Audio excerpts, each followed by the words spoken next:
Hi guys. So I got a question in my Facebook subscriber group, which I thought was interesting. I certainly cannot answer all my questions, but I get lots and lots of questions. But whenever something is really resonant with the majority or a large part of people that I work with, then I try to answer it. So anyway, so this person asked, and you should totally join my Facebook group if these kind of things are interesting to you. But this person asked about why her husband doesn't care what she wears, and that she wishes that her husband cared more what she wore. And this may be interesting to you if you're a guy, because you may be like, I thought that I'm supposed to say she's beautiful no matter what.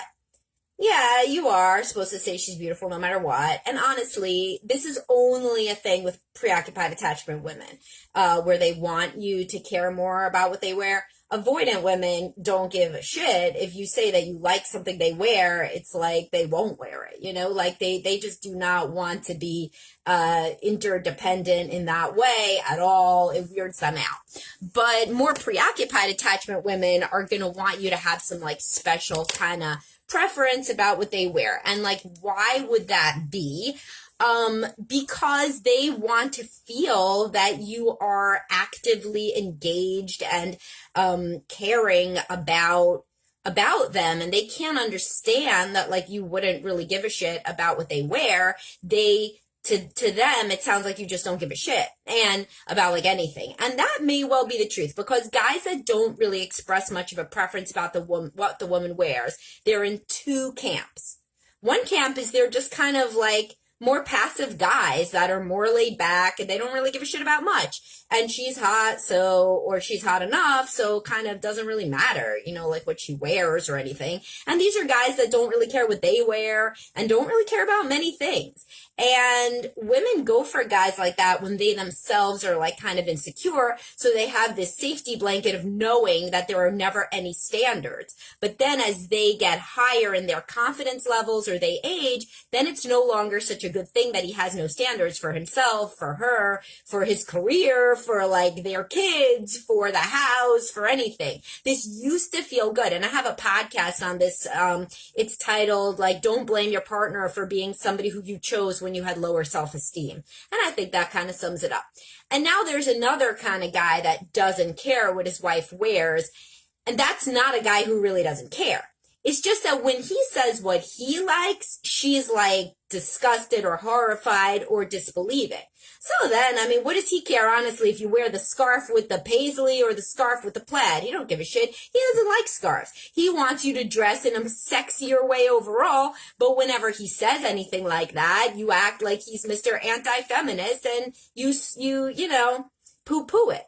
So then he really doesn't care which type of, stuff that he doesn't like you wear, and so it's a race for the bottom anyway, because none of it is really what he likes.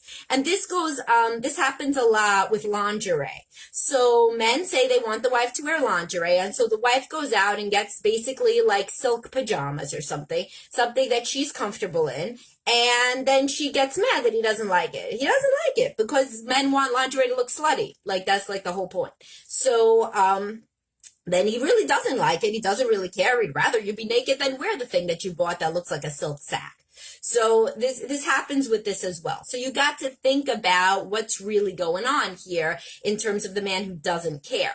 It's one of two things again. Either he just doesn't really care about much, or what he does care about, you've kind of like not even believed is possible. Like with the lingerie one, women will be like, wait, you want me to wear that? You must be crazy. Like only an actual hooker would wear that. I'm not going to wear that.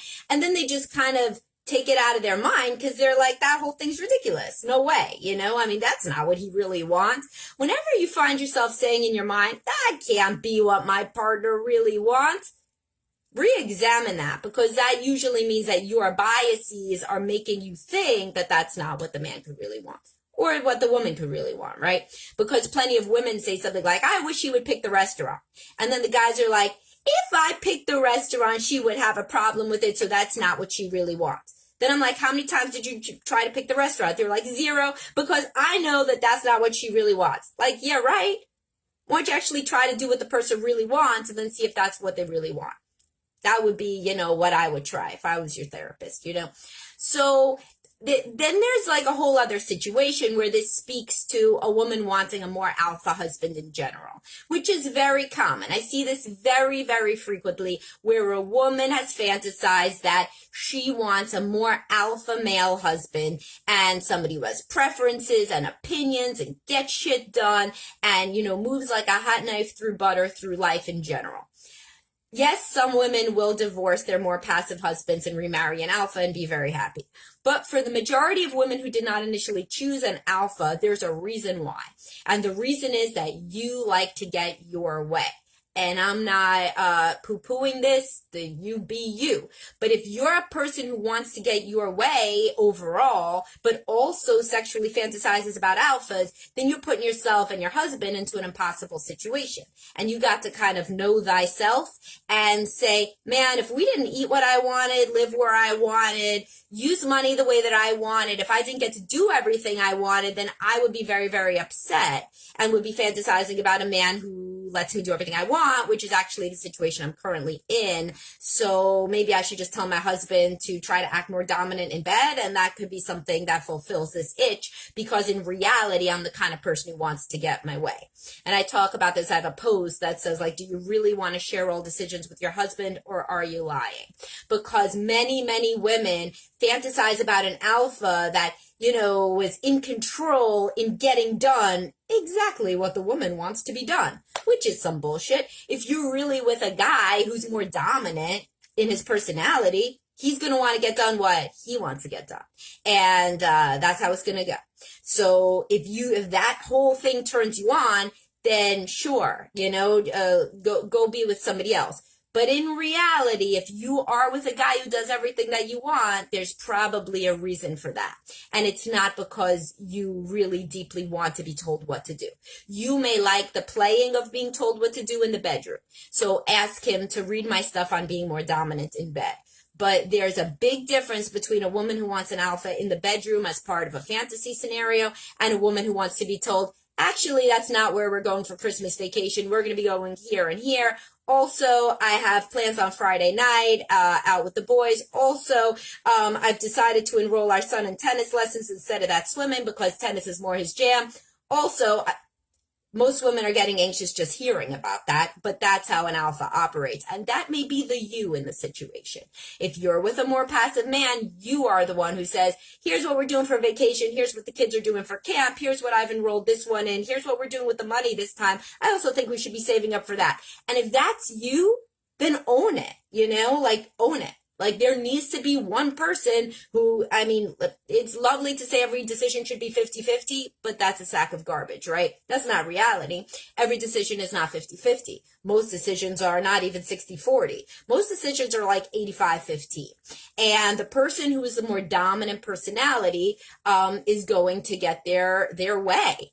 So if you are the more dominant personality, don't also think that then you're going to have a husband who's like, why don't you wear the red dress with the black heels, which coincidentally is your favorite outfit, and, and I'll be taking you to your favorite restaurant on your favorite night with your favorite sitter watching the kids. That's fake. That's as stupid as him watching porn and expecting you to act like those women. Because then what you're wanting is basically a fairy tale romance novel where he anticipates your every desire and in a very alpha way, and magically it's his desire too. That's not reality. So hopefully this saved some marriages. Or at the very least, you found it entertaining. And thank you for the likes. Please do follow. Please do subscribe to my podcast, because I'm probably going to get more in depth with this in a subscriber episode next, because this was a good question. And follow me on TikTok also, The Real Dr. Psych Mom. That was tongue in cheek. But maybe one day I'll be so famous that I will have to have the real in front of my name. And I'll talk to y'all soon, guys. Have a great whatever day it is. I think it's Tuesday.